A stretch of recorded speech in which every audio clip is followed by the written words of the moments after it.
Welcome or welcome back to Exoprotein Cookie Gaming. This is another one of my videos. It's a long series. I am uploading all of the killers and all of the survivors of the Dead by Daylight game. I go through their customizations in store, their lore or bio, and then I also go through their ability and perks and a little bit of info about them. Today we're learning about Jonah Vasquez. He is a survivor. His first perk is Overcome. You've calculated how much energy you can risk to expend. When you are injured, you retain the movement speed bonus for 2 seconds longer, and Overcome causes the exhausted status effect for 40 seconds. Overcome cannot be used when exhausted. Alright, corrective action. You quickly analyze problems and correct others' work when they make a mistake.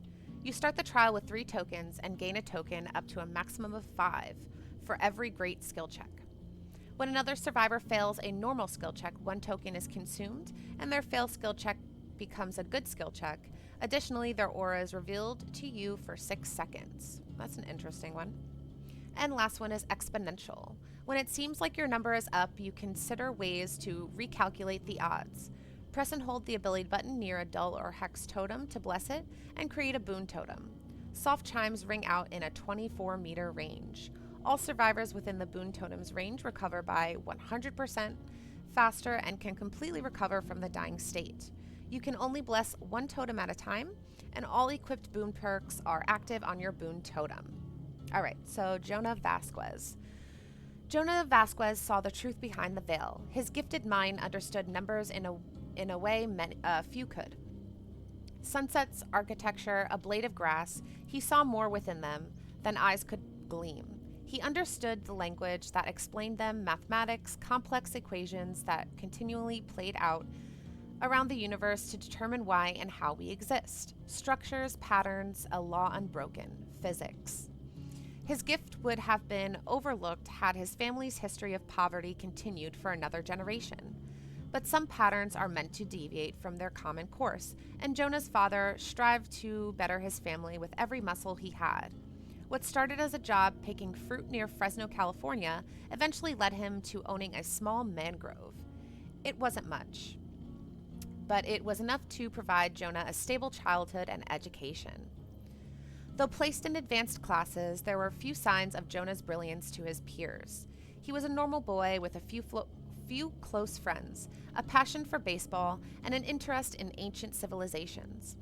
However, when he was alone, his mind turned to numbers, and those to Jonah were the most fascinating of marvels. He delved into Fibonacci and Recomend's sequences, was soon poring over complex equations from history's leading mathematicians. On his 16th birthday, he received an unaddressed card. There was nothing within but the following numbers: 8, 25, 19, 41, 44, 1, 20.37, negative 69.85, 13, 2, 26, 11, 1. Okay, so these are like coordinates, I think. It was a puzzle, perhaps a gift from his math teacher or a relative who knew of his penchant for solving brain teasers. But somehow this was different. While he immediately recognized the GPS coordinates, quickly discovering them to a location in Chile, the other numbers meant nothing to him. Every attempt he made led to failure. Over time, he abandoned the puzzle, convinced it was a flawed. He went on to a university and upon graduation was hired as a code breaker by the CIA. That's crazy. On his first day, written in his employee handbook were the numbers from years ago. And then those are the numbers. A tension in the back of his neck materialized, a feeling that he was being toyed with. He returned to the puzzle only to discover that his years of experience would reveal no new information. He couldn't dwell on it. He had a job to do. He was put to work deciphering messages from signal situations around Europe. Archived footage found that for 23 years, dozens had been operating in an unknown capacity. Simple blinks of light hid complex codes that revealed disjointed information. It wasn't much to go on, but he discovered the messages seemed to involve powerful and wealthy individuals from around the globe. The project was abruptly shut down. All agents involved were transferred to other assignments.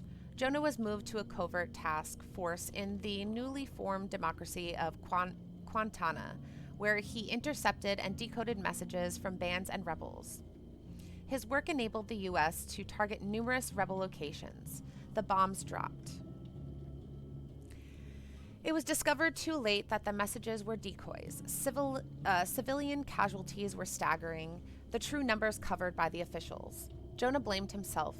He saw firsthand the damage done and the families torn apart. He took a leave of absence, but remained in Quintana, surveying the damage. He had to do something.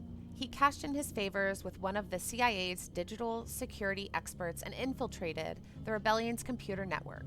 From there, he took stock of the numbers and made changes he thought no one would notice.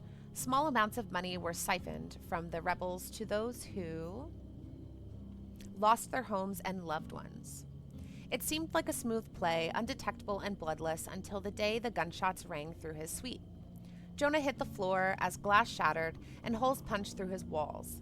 Grabbing his laptop, he broke his kitchen window and leapt to the neighboring building's roof. Before he could even rub his throbbing ankles, the small house exploded into flames. He ran, not looking back.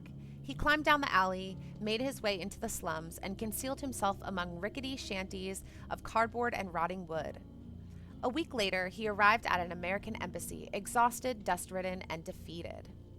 Before he could take a breath, he received a call from his chief officer at the CIA. Was it worth it? You over the crusade of yours.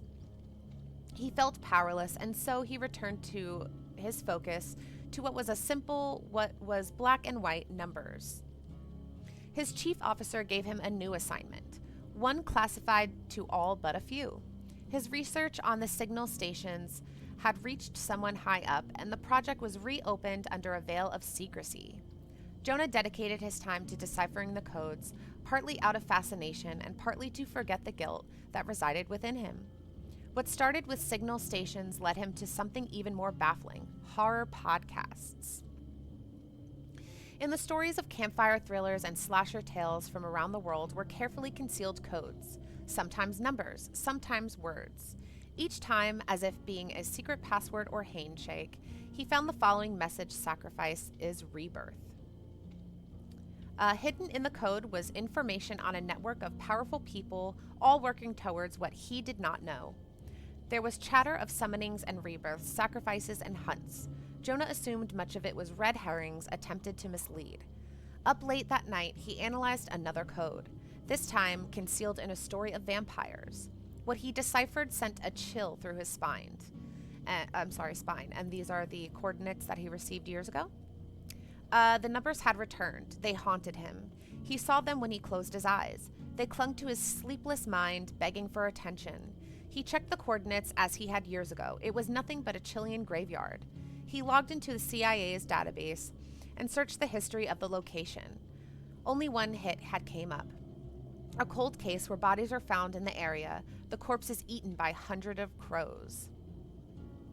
Jonah couldn't let the mystery go on any longer. The numbers had followed him all his life, and he was ready to follow them. Knowing his chief officer wouldn't approve, he booked a ticket to Chile without anyone's knowledge. It was time to see what was so special about these coordinates.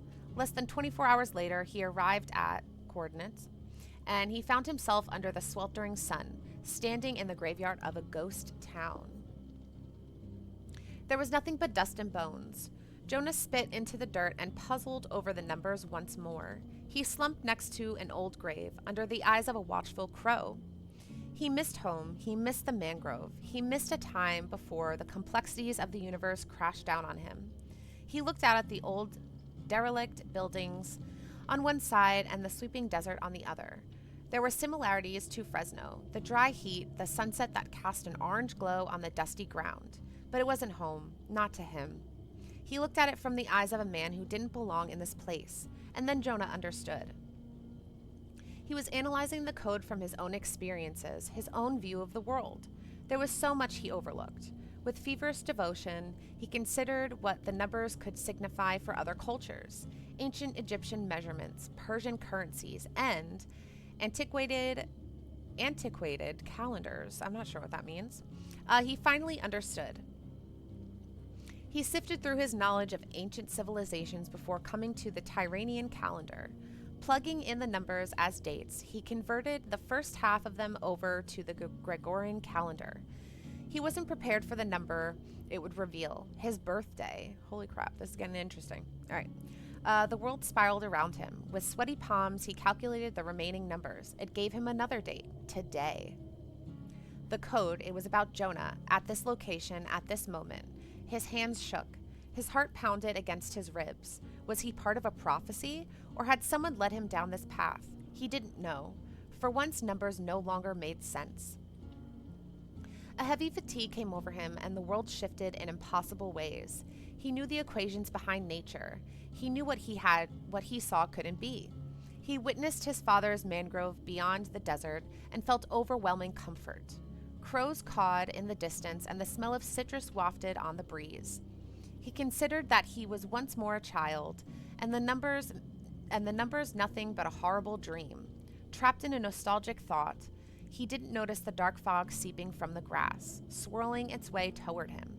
Crows flew from the branches, screeching relentlessly, flying in a circle above.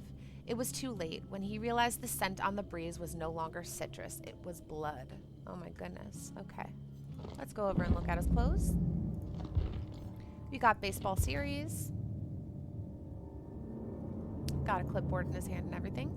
Cyber investigator. Very cyberpunk. Hard-boiled. Infiltration gear. Logical love.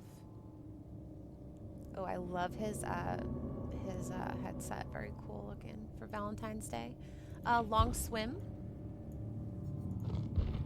We got problem solver. Wilderness walks. Workaholic pajamas. History museum visitor.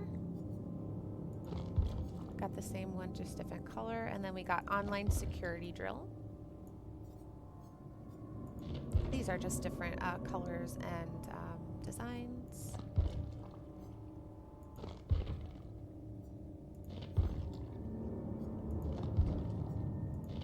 All right, and that's his default. Again, thank you so much for watching. If you do like this content, please don't forget to like and subscribe. And then if you're interested in watching me stream this game or other games live on Twitch, my Twitch name is Exo Protein Cookie. Thanks again.